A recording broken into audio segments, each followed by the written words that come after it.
Okay, so we see Canute almost being assassinated, but wait a minute, we see Askeladd versus Thorfinn part 3 next week. Bjorn's final request to be a friend. Stay tuned.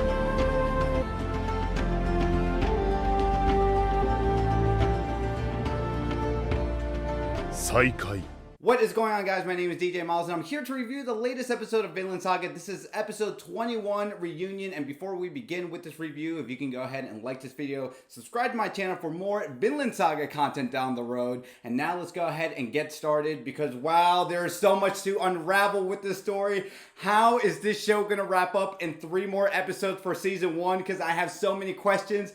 Askeladd is by far the little finger of this major player in this world of Vinland Saga, as I have said previously time and time again. And for those of you who don't know what Game of Thrones is, there's a guy named Littlefinger who pretty much plays chess with the whole world. He likes to think 10 steps ahead, but Askeladd, I'm going to give it to him some more. I don't even know where to start. Thorfinn's rage. Let's actually talk about Thorfinn's rage because we see him reunited with Leif, if I'm saying that correctly, who was the jokester, if you guys can recall from way back when in episodes 1 through 3. He was there with the assassination of Thor, sadly. He thought Thorfinn was gone. It was really great to see them reunited. And when he thought he could have convinced Thorfinn to go back to Iceland, let's reunite with your mother and your sister. Your mother's actually deathly ill. I don't know how much time she has left. You should probably make your way over there. And he is so blinded by rage.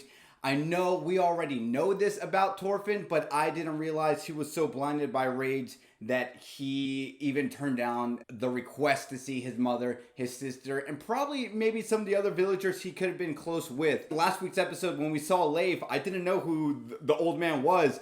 Seeing him reunited and when they showed that before and after, I was caught off guard. So who knew that they were trying to plan something to leave York and do this kind of uprising just for the name of Thor's sake? So I just wanted to mention that. And then let's kind of talk about Bjorn.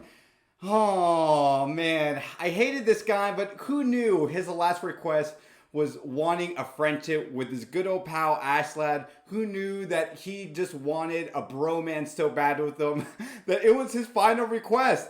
And I think because he wanted to go out like a Viking warrior that he's always been, despite taking some of those psychedelic mushrooms previously, it is good to see him with a good send-off in this show. Bjorn, I know I keep on messing that up, but seeing his journey along this show has been a treat. He's someone I never really cared for. I feel like he was never fleshed out. It's pretty unfortunate to see him being so fleshed out as his dying moments in this episode. I do like how Askeladd admits even if he hated everyone, he did consider Bjorn his one and true friend. And who knew the episode would have wrapped up with Askeladd approaching Thorfinn with round 3 of this duel. We know Thorfinn's blind rage is so extreme to get this vengeance, to have revenge for his father. But come on, man, how many times have we seen in this show so far that what's defined as being a true warrior or being a great warrior? It seems like Thorfinn's always a bit perplexed and has to think about it, but then his rage is like, get over here! This lust against Askeladd. With the conversation Bjorn had with Askeladd that his leg isn't 100%.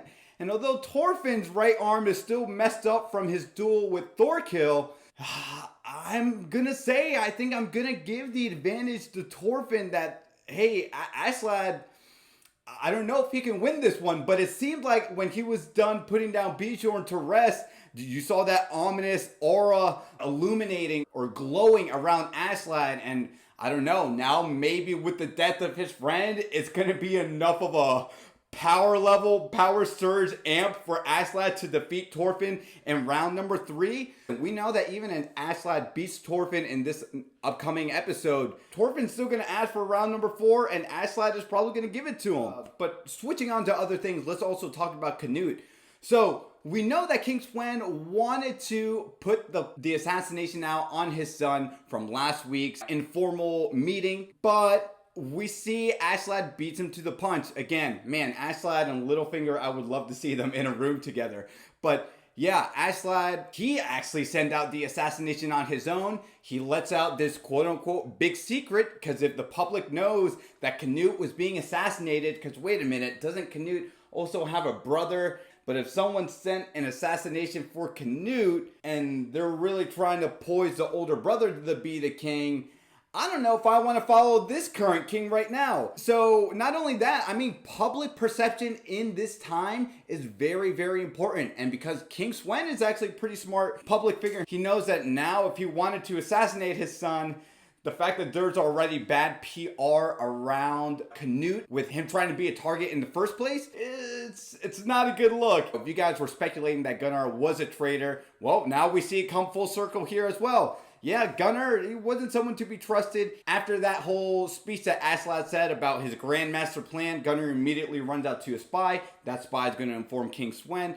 We know what the real political agenda is happening. Hey, King Sweyn, you know we're going to come after your head. We're purposely buying ourselves some time, because if you send Thorfinn away and you send Canute to go somewhere else to face off some battles after this plot assassination, or after this failed assassination on your son, yeah, it's not a good look for you. And this is also reinforced with the fact where Floki even seems somewhat troubled and kind of sweating a bit when he's like, ooh, yeah, someone was trying to kill Canute, or we were going to, but now who actually laid the chess pieces before we did, right? Floki and King Sweyn with this whole Askeladd fiasco that he came up with. I did want to note, because I thought Canute was a jerk earlier when he saw the body double of the female, which really the only laugh out moment of the episode. Oh, he's a woman. I knew he was a woman. It's like, yeah, because he looks very feminine with his features and his long hair. And unfortunately for the woman, because there wasn't any male doppelganger that looks like Canute, yeah, we got to send a pretty female to kind of be the vessel for this unfortunate tragedy that ended her life so quickly. I do like how Canute said, this doppelganger thing that you did, I'm glad you did it, because, well, now we know someone for sure wanted to kill me, or was planning on killing me. But the fact that this girl died is just such a waste of life, and I'm not about that. So Askeladd, please do not do that again. So kudos to Canute. What did you think about this episode? Reunion with Leif, reuniting with Thorfinn, the whole reunion that I think we can all gather from just the echoes from Thor's death still coming on to this show. Reunion with Bjorn and Askeladd making their final farewell together, and will Thorfinn get that reunion again with his battle with Askeladd? So a lot of things to consume, but this was such a great episode. Let me know what you thought about episode 21 of Vinland Saga. Did you like it? Did you hate it? Let me know in the comments down below. Don't forget to like this video, subscribe to my channel for more anime content and Vinland Saga content down the road. My name is DJ Miles, and as I always say, to be continued, take care.